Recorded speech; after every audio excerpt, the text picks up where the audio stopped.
JKworld035, and we are back with the series of book reading Atomic Habit. So, and episode 21. So, and today's topic is how to make good habit investable and bad habit impossible. So, let's listen carefully what I am reading and understanding. So, let's read.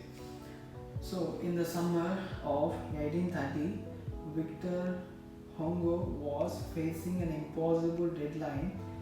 12 months earlier, the French author had promised his publisher a new book, but instead of writing, he spent that year pursuing other projects, entertaining guests, and delaying his work. Frustrated, Hongo's publisher responded by setting a deadline less than 6 months away. The book had to be finished by February 1831. Hongo concocted a strange plan to beat his procrastination. He collected all of his clothes and asked an assistant to lock them away in a large chest. He was left with nothing to wear except a large shovel, lacking any suitable clothing to go outdoors. He remained in his study and wrote furiously during the fall of writer of 1830. The Humbug of Notre Dame was published 2 weeks earlier on January 14, 1831. Sometimes success is less about making good habit easy and more about making bad habit hard. This is an inversion of the third law of behavior change. Make it difficult. If you find yourself continuously struggling to follow through on your plans, then you can take a page from Victor Hugo and make your habits more difficult by creating what psychologists call a commitment device. A commitment device is a choice you make in the present that control your actions in the future. It is a way to lock in future behavior, bind you to go habits, and restrict you from bad ones. When Victor Hugo shut his clothes away so he could focus on writing, he was creating a commitment device. There are many ways to create a commitment device. You can reduce overacting by purchasing food in individual package rather than a bulk size. You can voluntarily ask to be added to the banned list at casinos and online pokers sites to prevent future gambling spares. I will even hear of athletes who have to make weight for a competition, choosing to leave their wallets at home during the week before weight in so they won't be too tempted to buy fast food.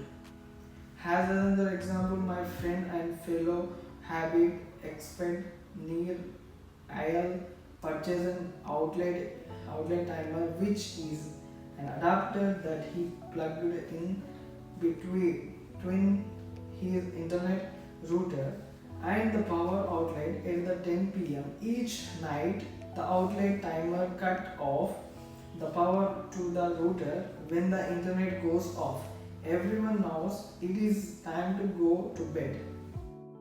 Commitment devices are useful because they enable you to take advantages of good intentions before you can fall victim to temptation. Whenever I am looking to cut calories, for example, I will ask the waiter to split my meal and box half of it to go before the meal is served. If I waited until the meal come out and told myself I will just eat half it, would never work.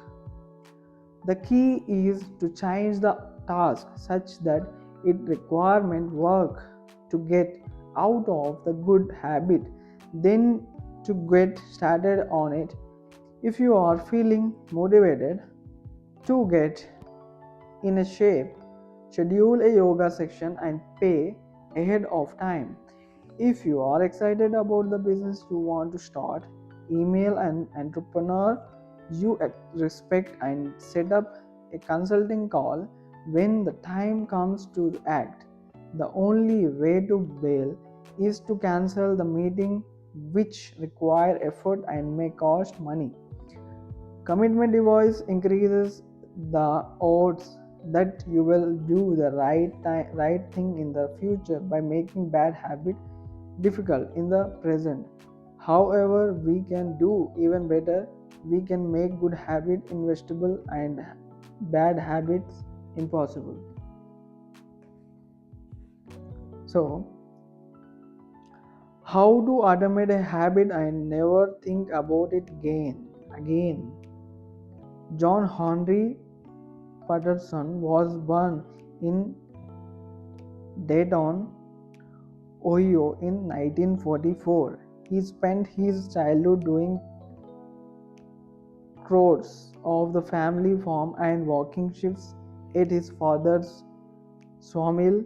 After attending college at Dartmouth, Patterson returned to Ohio and opened a small supply store for coal miners. It seemed like a good opportunity. The store faced little competition and enjoyed a steady stream of customers but still struggled to make money. That was when Pat Patterson discovered his employees were stealing from him. In the mid-80s, theft was a common problem. Receipts were kept in an open drawer and could easily be altered or discarded. There was no video camera to review behavior and no software to track transactions unless you were willing to hover over your employees every minute of the day or to manage all transactions yourself. It was difficult to prevent theft.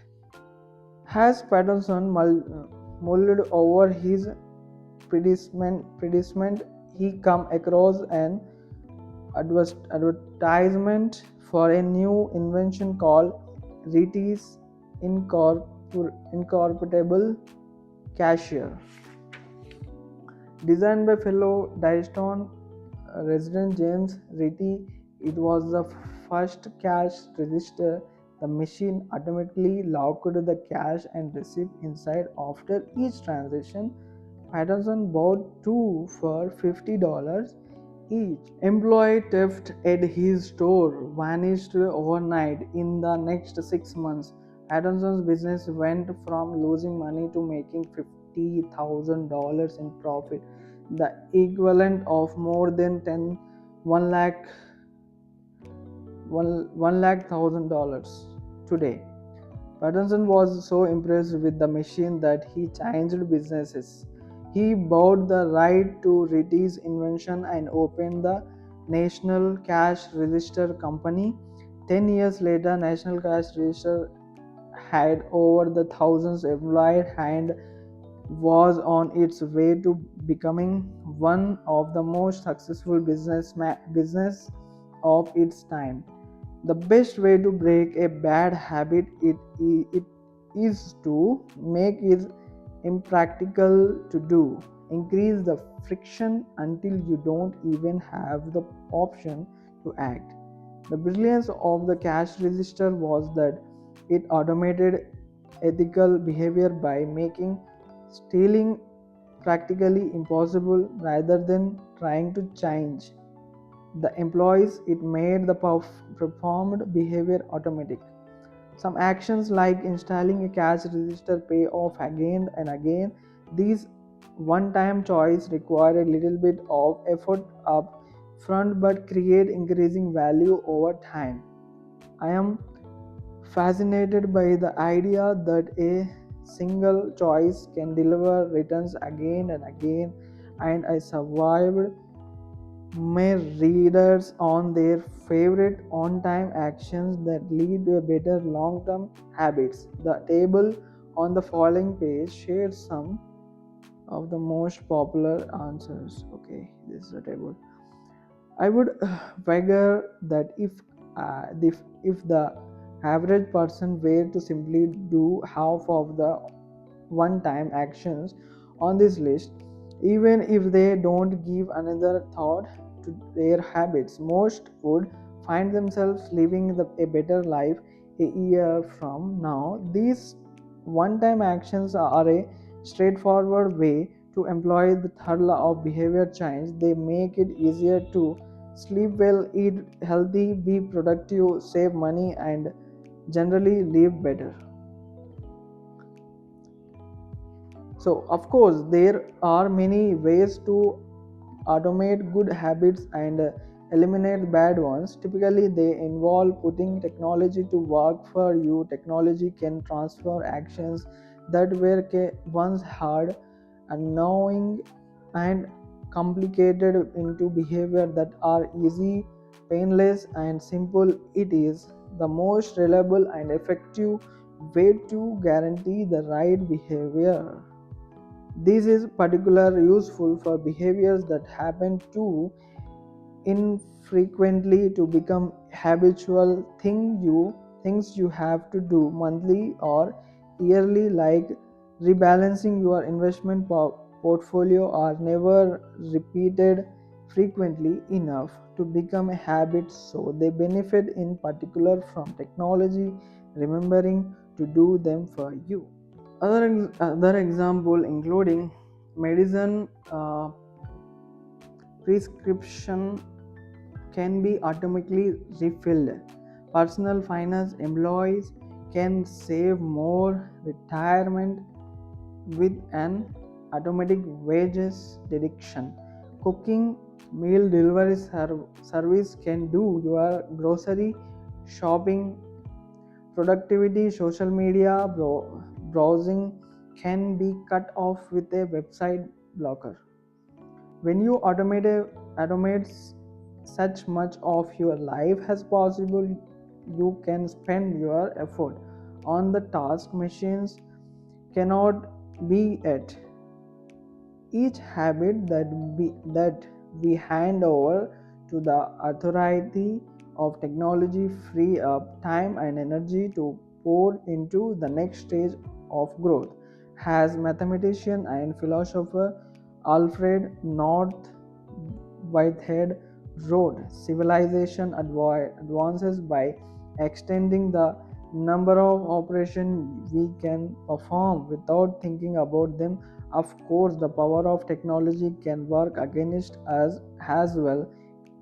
Being watching become a habit because you have to put more effort in to stop looking at the screen than to continue doing so. Instead of pressing a button to advance to the next episode, Netflix or YouTube will autoplay it for you. All you have to do it is keep your eyes open.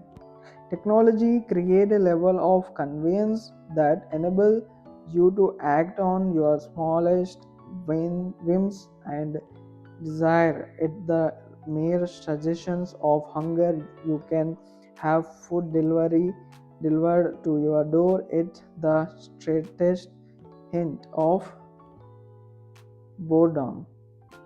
You can get lost in the vast expanse of social media when the effort required to act on your desire become effectively zero. You can find yourself slipping into whatever impulse arises at the moment. The Downside of the automation is that we can find ourselves jumping from easy task to easy task without making time for more difficult but unlimitedly more rewarding work. I often find myself gravitating towards social media during any downtime. If I feel bored for just a fraction of a second, I reach for my phone. It's easy to write off this minor distraction has just taking a break, but over time they can accumulate into a serious issue. The constant tug of just one more minute can prevent me from doing anything of consequence. I'm not the only one. The average person spends over 2 hours per day on social media. What do you do with an extra 600 hours per year? During the year I was writing a book, I experimented with a new time management strategy. Every Monday, my assistant would reset the passwords on all my social media accounts, which logged me out on each device. All week, I worked without distraction. On Friday, she would send me the new password. I had their entire weekend to enjoy what social media had to offer until Monday morning when he would do it again. If you don't have an assistant, team up with a friend or family member and reset each other password each week. One of the biggest surprise was how quickly I adapted within the first week of locking myself out of social media. I realized that I don't need to check it nearly as often as I had been, and I certainly didn't need it each day. It had simply been so easy that it had become the default.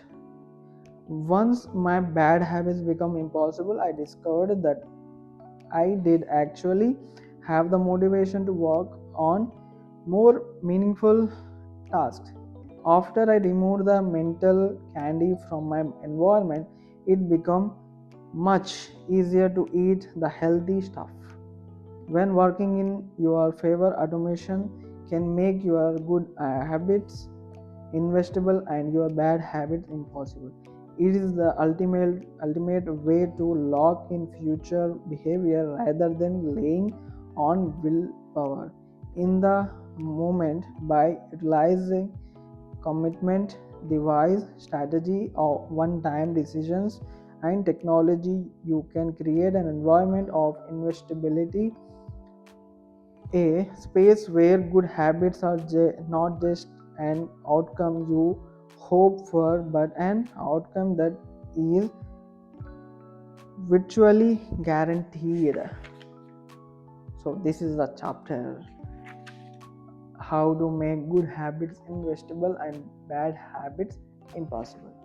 So what is the summary of this chapter? The invention of the third law of behavior changes make it difficult, and a commitment device is a choice you make in the present that locks in better behavior in the future. The ultimate way to lock in future behavior is to automate your habits.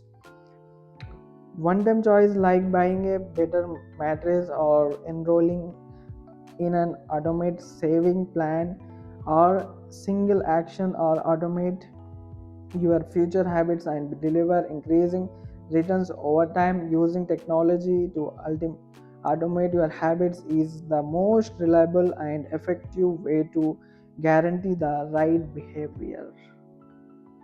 So that is the today's episode 21. So we will meet another episode. So thank you for watching this video of book reading series. So we will meet in another video. So bye bye guys, take care.